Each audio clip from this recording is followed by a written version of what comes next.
All right. Well, this is episode 4 of the podcast, and I have Nathan Maskery with me from Thunder Bay, Ontario, up north in Canada. And in the podcast, hey, welcome, Nate. I'm really looking forward to talking to you today. Yeah. Well, I'm really glad to be talking to you. It's good to be here. Good to be here, sort of. I'm in Northern Ontario. Right. Good to be with you. Right. And I'm here at Kingswood on the east coast of Canada. But I've just been interviewing Christian leaders and pastors that people that I find their lives inspirational and compelling, and so you were definitely on my list of people to talk to because of what I've observed in your life, over the last decade or however long it is that we've known each other. But so why don't we start out by you had kind of an unusual upbringing. I did. So why don't you tell us a little bit about your family background and how you grew, the kind of ministry that you grew up in. Sure. Yeah, it's funny you say it like that, unusual upbringing, because that's how I would describe it. So going to church, whenever you hear a testimony, people often start their testimony with either I grew up in church or I didn't grow up in church. And I've always wrestled with how to open up my story because I kind of grew up in a homeless shelter and a drug rehab center. Jesus was definitely the focus, but it was not your normal, usual upbringing. So my dad just like in the Bible, there were all kinds of interesting people hanging around Jesus, right? In the homeless shelter. So yes, exactly. So my dad is Cal Maskery, who started Harvest House in Atlanta, Canada. And so he came to know Jesus while he was in prison. And when he got out of prison, he had a real passion to reach people with the gospel so they didn't take the same steps as he did. And so he started a place called Harvest House. And that's where I grew up. So growing up, for me, it was normal to be in and out of prison. When I was younger, you could go into prison with. So how old were you? How old were you when you first went to prison? Do you remember? I was 6. And the reason I remember, I don't think you're allowed to do that anymore, by the way. Oh, you're definitely not, because I've got kids now, and I'm not allowed to bring them into prison. But the reason I remember that is because my dad, he's a very unconventional type of a person, and so at 6 years old, he actually used to get me to share my testimony, whatever that meant for a 6-year-old in a prison. So I remember that. I remember being like 6 or 7 and standing up in front of a room full of inmates and telling them why I followed Jesus. So yeah, that was a bit of an unusual. So you're like one of those novelty acts, like the little kid preacher down south or something.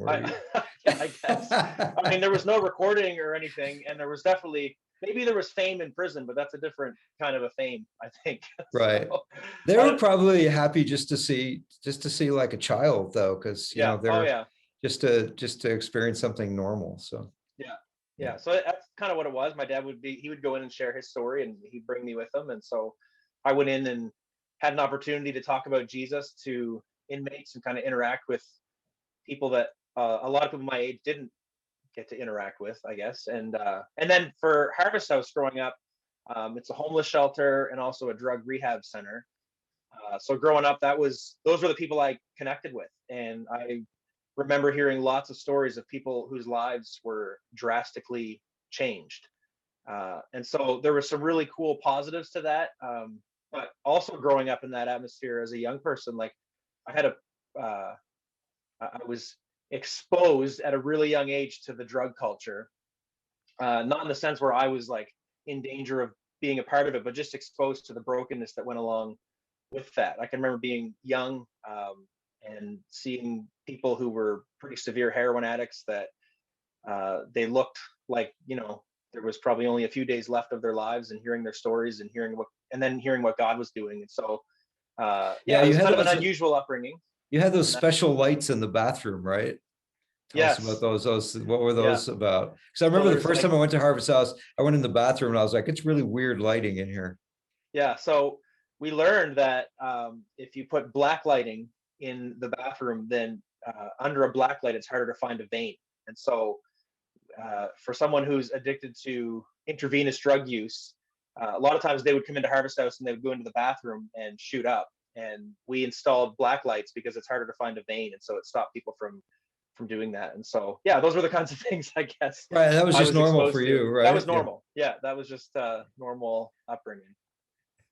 Yeah. So as you got into your teen years, which I think I'm not sure exactly when we met, but I know that you were like leading ministry, you were doing ministry and leading ministries pretty young. Yeah. Even in your teen years, you were. One of the things I love about your dad is that he takes incredible risk giving people responsibility, Yeah. and like what that other people wouldn't do. He's like, here, just go do this, and he trusts Yeah. people. Yeah. So in my later teen years, I started leading the ministry that we started at Harvest House called Harvest Youth Mission. And we had it was an old U-Haul style truck that we cut into a stage, and we would pull into communities, and we would just preach the gospel out on the street in whatever community we were in. And so we would break dance and rap and do music and do skits and drama, and then we would just preach the gospel.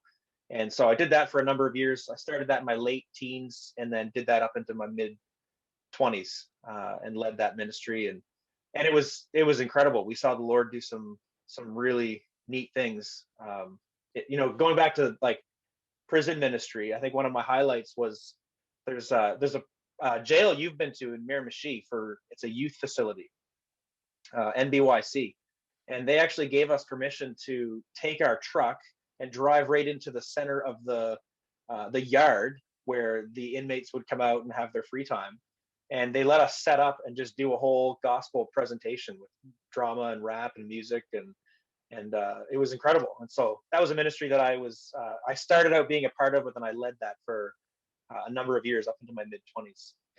Yeah, and I know the system has changed a lot these days, and they're trying to use a lot more like halfway houses in different situations. But back in the day, there would be like over 100 teens that would be maybe housed in a system like that, and so you're talking about a pretty interesting situation there, being in for sure. being in the yard there, all different kinds of people. But so you saw a lot of frontline ministry, and a lot of sad stories and transformation stories, kind of growing up. So that is you were kind of like in the church, but it was a special kind of church. It was a church that was more a little more rough, and a little raw, and a little more kind of New Testament maybe than the Well, traditional it of the church. evolved. It eventually evolved into a church. So it started out as a mission. So we had a storefront, homeless. Well, there was a homeless shelter, but there was also just a storefront place people could come and hang out, play pool, ping pong. And as the ministry grew, like we started getting properties for people to stay in, and for men's residences and women's residences and drug recovery and all that stuff. And it actually eventually evolved into a church, because the people that were coming in were street level, were kind of rough around the edges. And the original vision was to send them into the local churches, but a lot of them were coming back and saying, we're having a hard time feeling like we fit in. And that was just how this church part of it started. So when I think about Harvest House and I think back to that time in my life, it's a really holistic way of doing church, because it was more than just the Sunday morning gathering. It was doing life with people day in, day out, and helping them, take a step forward in their lives, coming off of, street level kind of activity, and learning to pursue Jesus wholeheartedly. Through And I think more than just Sunday morning. I think the pattern there is it's very biblical, and most revivals follow the same pattern of you go out to the people, and the people be transformed. They decide to become Christians, and then after that, you go, oh, we need a church for these people to attend. And so the modern way of doing that sometimes is we'll buy a building, we'll put our sign out, we'll do everything and we'll reach the people last, which is kind of a little bit backwards. So that's I never thought of that in terms of Harvest House, but I know a lot of a lot of the churches in the Maritimes, a lot of the what our traditional churches now started with just evangelists would roll through an area. A bunch of people would become Christians. They would appoint somebody as, you're the leader, you're the pastor, you guys are now a church, and then the evangelist would roll out again, and that's how all these Yeah. churches get planted all over the Yeah. region. So, Yeah. um, so I think I first met you when I first met you. You were still at Harvest House, like full time involved there, and then you decided at some point to come to Kingswood and Yeah. to become a student at Kingswood, and you were already in ministry for a number of years. And so, well, I'm curious, like what sparked that kind of change to kind of go, hey, wait a minute, I need to get some biblical education and Yeah. kind of move in a different direction. Yeah. I find the Lord challenges us with something that's kind of out of our norm. And so I was exposed to a lot of church related events and people when I was younger. And it seemed like the normal kind of church mentality was, if you want to go into ministry, you go to Bible school, you get the training, and then you go into ministry. And so that kind of makes sense. The My exposure to ministry growing up was, you don't need Bible school. You just do ministry. If God's called you, you just do it. And so that was kind of the mentality of my dad and a lot of the leaders in my life, was like, if God's calling you, then you dig into the word, you spend time with the Lord, you develop the gifting, and you just go for it. And so when the Lord started challenging me and giving me this desire to go to Bible school, it was really out of the ordinary. It was actually a step of faith, in the sense of, like, I had to wrestle with this mentality of whether or not I even needed to go to Bible school to go to ministry. But sometime in my mid 20s, I started just really developing a desire to study a little bit deeper and dig into some theology, and just to have someone guide me through ministry training and theological study. And it was really strange that I started to have these desires, because it was not something that was kind of fed into me growing up. And so I wrestled with it. And I remember meeting you and being around, it wasn't called Praxis at the time. Extreme uh, discipleship. Extreme Discipleship, Yeah, XD. yeah. So I loved it, because we were doing a lot of that stuff with HYM. And so when I met the XD teams and saw you coming in and sharing, that was really cool. I was like, man, this is a really incredible Bible school that has a focus on, like, practically going out and sharing the gospel and doing tangible things to show the love of Jesus. And so I was really drawn to Bethany at the time. And I started having conversations about the possibility of going, and that's a long story, but God just shut the door. And so it was 2 years after that God just kind of blew the door wide open. And I had, my wife and I had 4 kids at the time. We have 6 now, which is crazy. But we had 4 kids at the time, and we had just bought a house in Moncton.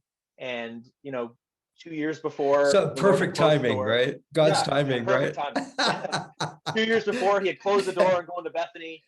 And so at that time in my life, it seemed like, yeah, I'd love to go, but there's no way this makes any sense. There's no way I can get a student loan at this point and take that on top of the house. And to make a long story short, God just blew the door wide open. And that was right at the time when it was transitioning from Bethany to Kingswood. And the Lord provided for us to go through 4 years of Kingswood without having any student loan at all. Like, it was a miraculous Which provision really of the helps if Lord. you're going to be a church planter, right? It really does. So when that door opened up, I remember looking at my wife Vicky when I realized that we were going to be able to say yes and go through 4 years without any debt. I said, well, at this point, God would have to scream no, because he's made it so clear that this is what we're supposed to do. So let's just go for it. And so I moved to Kingswood campus in 2013, and I was the resident director while I was there for 4 years, but I studied full time, and it was an incredible experience. Yeah, and you also helped out with Praxis, which I really appreciated. It was great Yeah, having yeah. your experience and your energy to pour into students as we were out doing things. And we had Oh yeah. a few other adventures along the way too. Oh Like yeah. Oh yeah. our trip to Myanmar, to the Chin people up in the mountains of Myanmar That was was incredible. quite a memorable experience. Very much Yeah, so. so I still we, think back to that.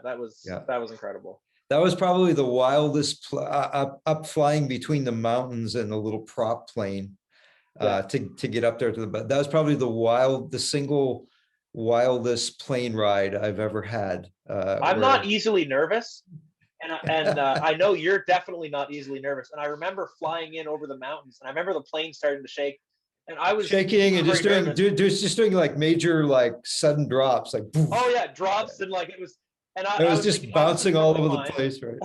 And I remember looking over, and you have the like white knuckles. You were holding on to the edge of the seats, and I was thinking, oh, this is. I guess this isn't normal. Like if Mike's a little nervous, this is not probably a good thing. Well, it wasn't a big plane, but the locals on the plane were just acting like it Oh was yeah, like nothing was wrong. It was just another Monday, yeah, and we were looking at each other like we're going to die, right. like This could be it. pray hard, right? So, Yeah, but that was an awesome time. So we've wandered around the world a little bit together and did yeah. some ministry together for sure. Um, so out of that time here, like what would you say would be the most beneficial thing that you got to kind of balance you, to kind of fill in the gaps and balance you out in terms of your preparation, you know, for what you're doing now? Yeah, I when I went to Kingswood at the time, all I knew was the Lord wanted us to go. And looking back, it was probably the most formative time in my life. And I don't think it's like one class in particular or the focus of what I studied necessarily. It was just going and doing the study. And during that time, the Lord really confirmed to me to pursue ordination in the Wesleyan Church, and so I did. And when I look back now, I can't imagine not having done that, if that makes any sense. And so, just that 4 year season was it was like a season of my life where God just set me on a completely different trajectory and opened doors that wouldn't have been open if I didn't say yes to going. And so some of the relationships that I formed and so with people that I'm still in relationship with today, but then also like just with the denomination. I didn't grow up as a part of any denomination, and Yeah, you were so kind of like a a mutt. floater. You were, Yeah, yeah, you were like just yeah, I'm part of the kingdom, but I'm kind of moving around. So yeah, yeah, yeah, exactly. yeah. When I think about that, I think God often like the way he challenges us is pretty specific and individual, because he'll take somebody who is really intellectual and is maybe grew up in the church, studied the Bible a lot, and kind of balance them out by challenging them with all kinds of experiential things.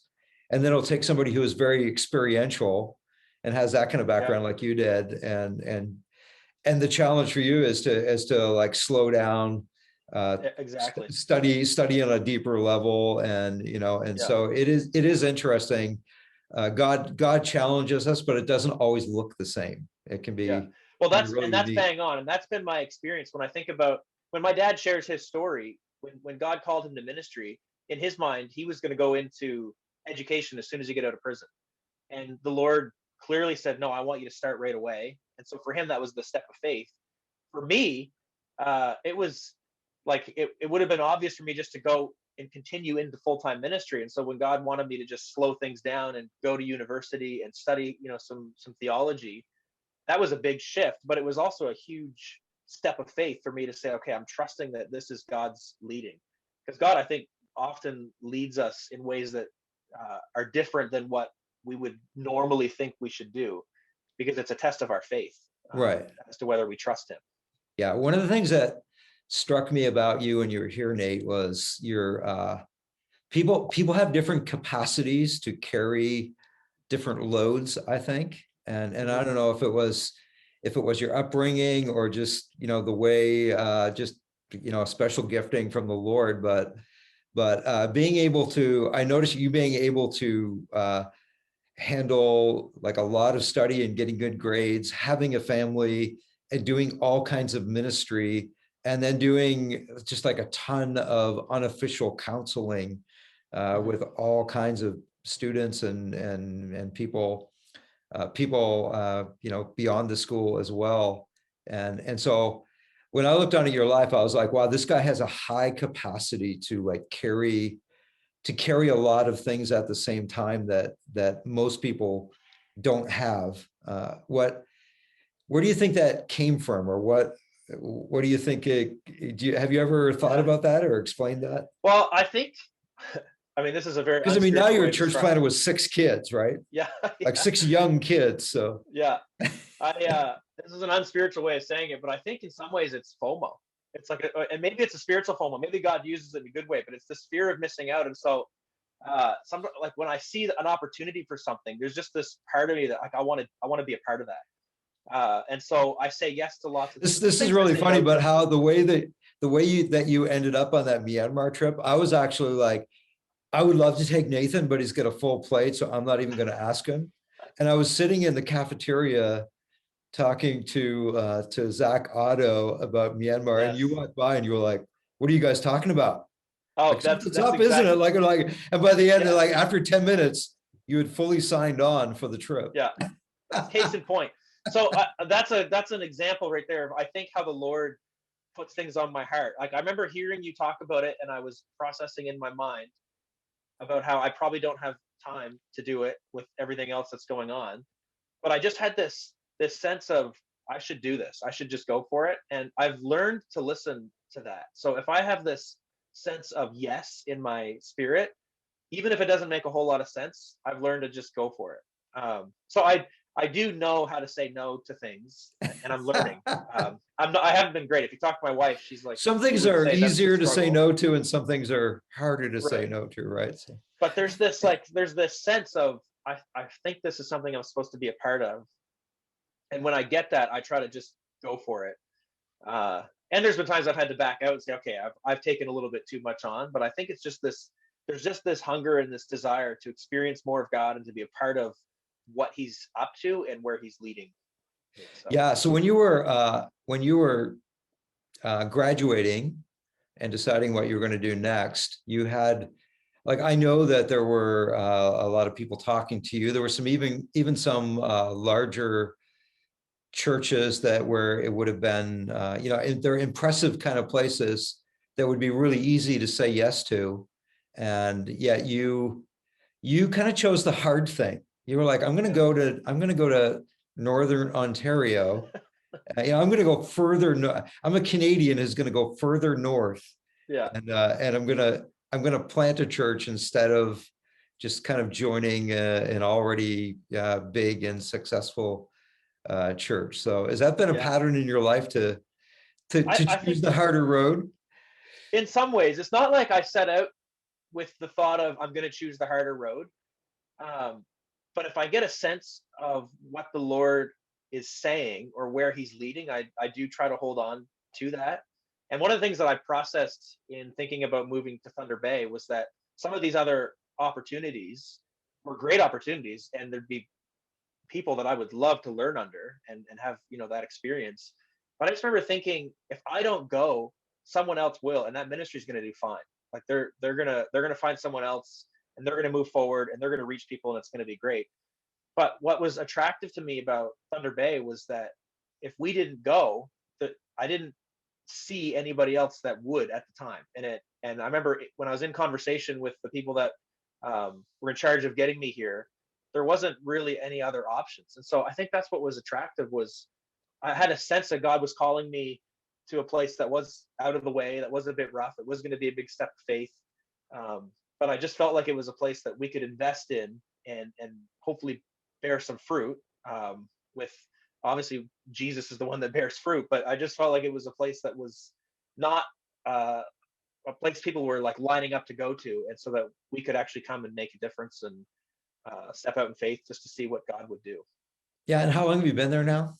How long has it been? It'll be 4 years this July, so just over 3.5 years. Okay. And setting all the unusual events of the last year aside, how what how has it been going? What have you seen God doing in Thunder Bay?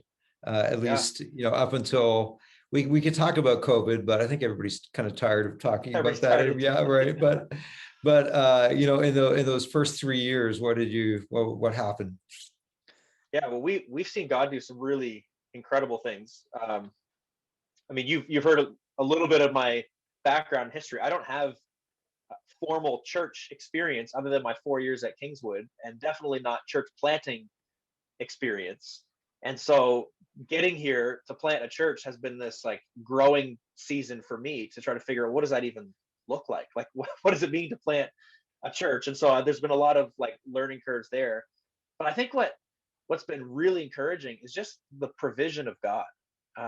So it's the kind of model we went with for church planting was more of a parachute model.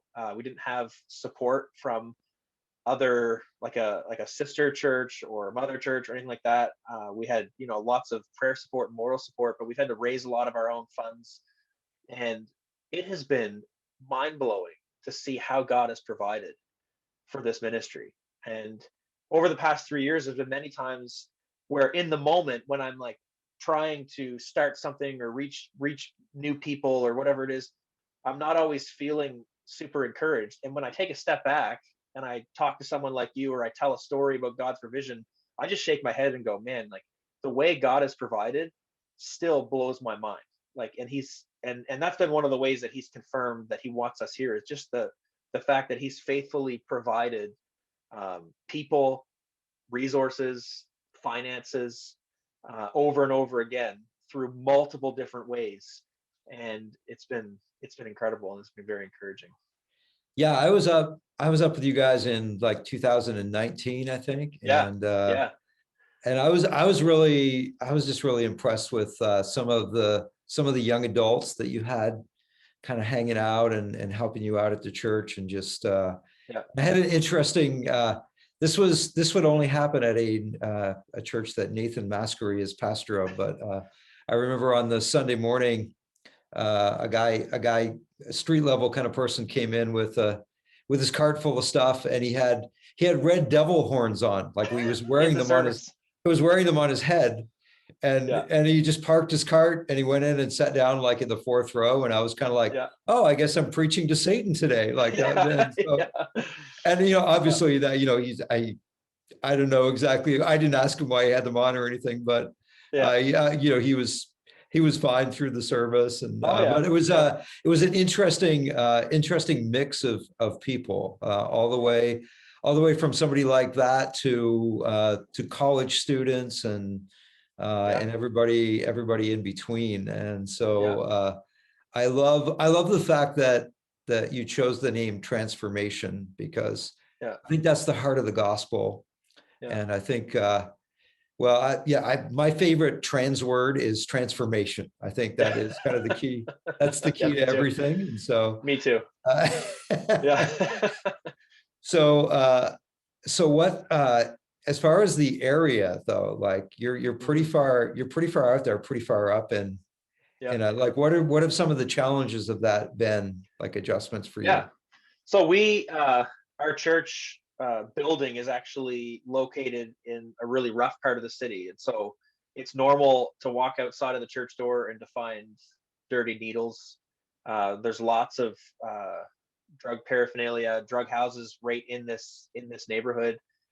One street over from where we meet for church is where a lot of the prostitution happens in the city.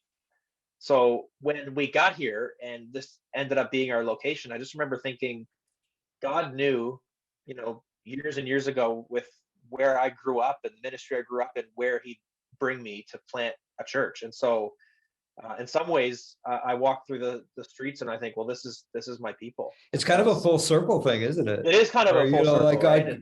God, God kind of took you out of that, and you're studying theology and all of these high things to go right back to the same kind of neighborhood with just a Yeah. different And so perspective. and it's an interesting mix. We have lots of people that come that don't live right in the neighborhood.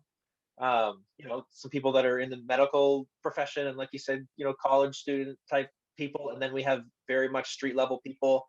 And our focus is to build relationships with people, to preach the gospel, and to see people discipled and become more like Christ. And the other cool thing, I mean, there's so much I could say about some of the doors God's opened up, but we've actually made some or built some really good relationships with a First Nations community, which is 400 kilometers north of Thunder Bay. It's a fly-in only community. You can't drive there other than 6 weeks in the middle of winter when the road is frozen enough that you could drive in. And so we built a relationship with this First Nations community, and we're actually working on planting a church there, right in Oh, that that's awesome. community. And so just this past Sunday, two of the people that live in that community, they actually drove into Thunder Bay and were baptized. And so we baptized two people. Their names were Dion and Dolores. They're a married couple, and they're on the ground. They are the ones we're working with to try to get a church planted in Martin Falls. So that's been really cool. And that's such a being able to biblical do that. pattern, isn't it? It's Yeah. so you know, we really haven't improved on the gospel way of doing things. No, It's a person to person every time. exactly. Yeah. Yeah. So how I'm not sure where you guys are at in terms of rules and regulations and openness and closeness and all of that right now. We are kind of semi opening up here in New Brunswick, but Yeah. how is that? How did you have to roll with that and kind of pivot with that over this last year with all of the COVID Yeah. stuff that's happened? It's been a challenge. But again, when I was talking before about one of the things that's caused me to shake my head is just how God's provided. We have a couple professional photographers that come to our church. And so we've got a tech team that is incredible. And so when everything shut down, we were able to move online back in the spring for a number of months. And so we did everything online. And for a small church, and I'm not super experienced when it comes to tech stuff. I'm not tech savvy. I can find my way around a little bit, but not enough to set up, a decent service and try to stay in touch with people. But our tech team just stepped up, and we were able to do that, and it's been incredible. And then things opened back up kind of briefly up until about like Christmas time, and then we've been back closed down since Christmas. So we're not allowed to have more than 10 people in the room, and so we just had to roll with it. Like I mentioned, we did a baptism. We're only allowed to have 10 people in the room, and so we arranged to have a baptismal tank. We recorded the whole thing so the church could be a part of it, and we just did it with 10 in the room. We had a wedding this summer that we had to figure out right in the middle of the strict closures, and we were able to do it. Our tech team really helped, and we've just seen the Lord provide in really incredible ways. So we've just had to roll with it, tried to stay in touch with people as much as possible, and yeah, he's provided, and God's been really good. We're definitely looking forward to being able to meet in person again. But it's again during this time, like we have a limited space in our sanctuary area, and we have a balcony, but we weren't allowed to put people up there. And during the course of the closure, we actually were able to install glass up in our balcony. It was a $30,000 project. God provided like incredibly. Like for a young church plant, that's impossible. But during COVID, we finished and installed our balcony. We just finished a new floor in our sanctuary, and so during this closure, it's like we've been preparing for when we're going to be able to be back. And so that's been encouraging, and just seeing how the Lord's provided, and there's definitely an anticipation amongst our people just to be able to be in person again. But we've been able to stay in touch. So. It will happen. It will happen. Yeah. So yeah, for sure. So if you had to give some advice to someone who is considering church planting, some young guy or girl who's like, I'm not sure what the Lord's calling me to or whatever, but church planting has been on my mind. Like, what are some of the struggles or difficulties that you kind of weren't expecting that you can warn them of, and then or any like on the positive side, any advice that you would give them about going for it? Well, the first thing I would say is learn to say yes to the crazy. So I think when you're considering some that's of the a tweet options, right there. yeah, when you're considering some of the options, there's things that make sense, and sometimes God leads towards what makes sense. I'm not somebody who advocates for, I'll just do the thing that doesn't make sense. Sometimes God leads that way. But if you have a sense that the Lord might be leading you to something and you're like, oh, that's crazy, like learn to at least lean into that enough to just discern whether or not God is saying that. So I would say, like, as you're considering it, learn to say yes to the crazy potentially. Uh, the pitfall, some of the struggles of church planting is that, especially if you're in a city where you don't have lots of connections, it can be really challenging to build community.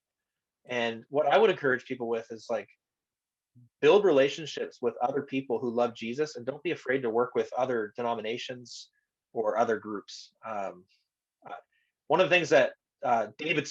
David Smith said to me before I moved out to Thunder Bay, and he was a professor back when I was at Kingswood, and he's back in Indiana now.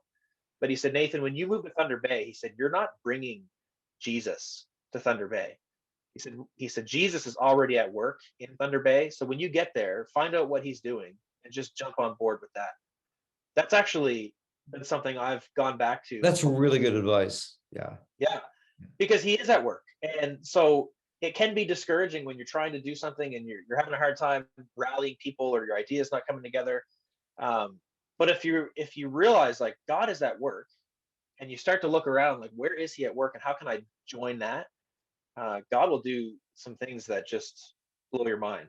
I won't tell the whole story, but the short of it is, we actually had a small church that was at the point where it would have been closing in a few years, that actually joined us. If we didn't have that mentality of trying to join God in what he was already doing, we wouldn't have even started building a relationship with them. But that's been huge. It's been an incredible blessing to us. And so I would encourage people to look for what God's already up to, and then join him there.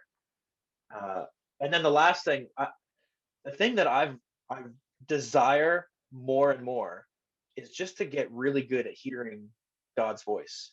Jesus said, "My sheep know my voice," and I think of that often, because as we go about doing the work He's called us to do, there's lots of challenges. There's lots of things that we're facing that we in our humanness don't know how to face.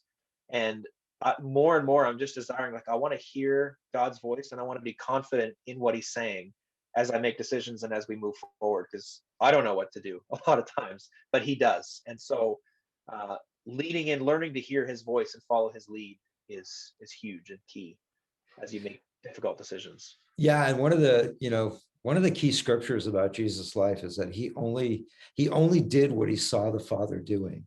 Yeah. And it's really easy to get your eyes on everything else, and to kind of, you're looking over here at politics, you're looking over here at a pandemic, you're looking at all kinds of things, and it's really easy to be overwhelmed and forget that what I have to do is I have to see what God is up to, keep my eyes on him, and take my directions not from the chaos that's going on around me, but take directions from Christ. And exactly. And it's a discipline to do that, because there's a lot of voices and there's a lot of things in our field of vision that could be fairly discouraging. So very much so.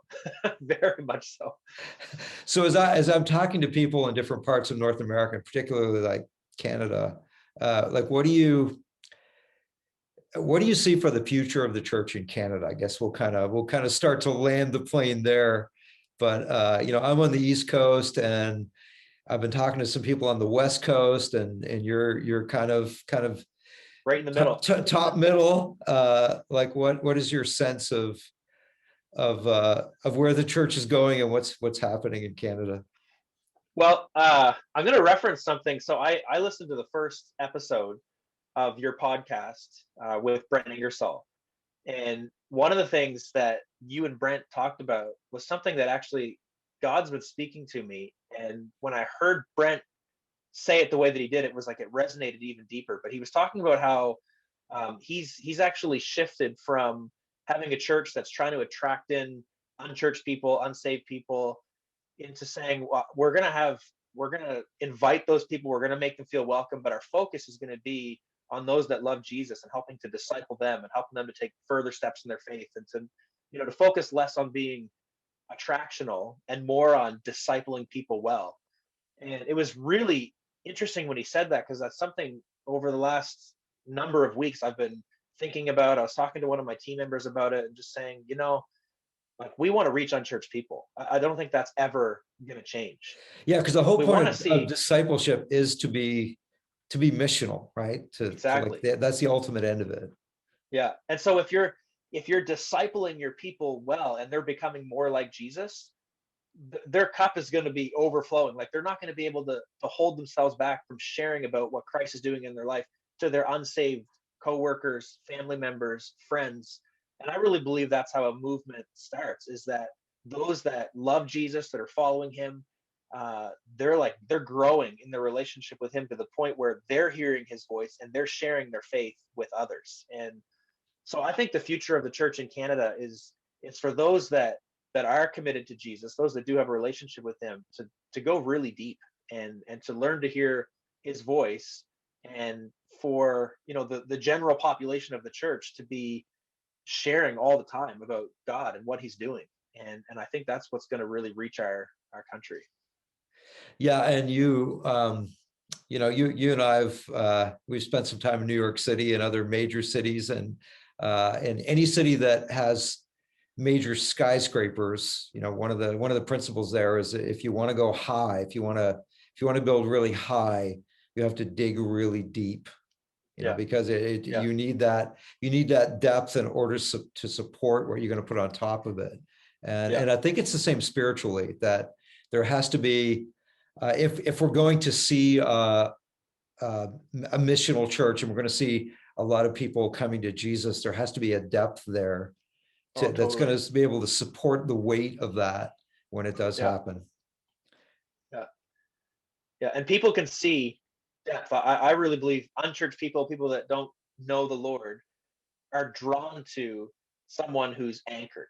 And you mentioned it earlier about Facebook. Like, it's really discouraging to read the news or scroll through Facebook, because the division, there's division in the church, but there's just division everywhere right now, because of politics or where you stand on the vaccine or whatever it is. And I think our world is in a lot of ways unhinged, especially those that don't know the Lord. And so as followers of Christ, if we're deeply rooted and anchored, I think that we'll have more to offer. And I think people will recognize that there is something to offer, because our hope doesn't come from, our government system or, how things are going in the world. Our hope comes from Christ. And I long to see a day where that is seen in the general population of the church, not just in the leaders, but just in the followers of Christ, because that's what's going to have an impact.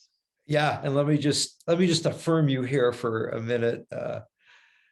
One of the things that I see in your life is like I have seen that depth, and I think, and one of the things I've also noticed, whether it was at Harvest House or at Kingswood or where you're at now, is that you are a people magnet. People sense a stability in your life. They sense a solidness and a depth in your life that draws them.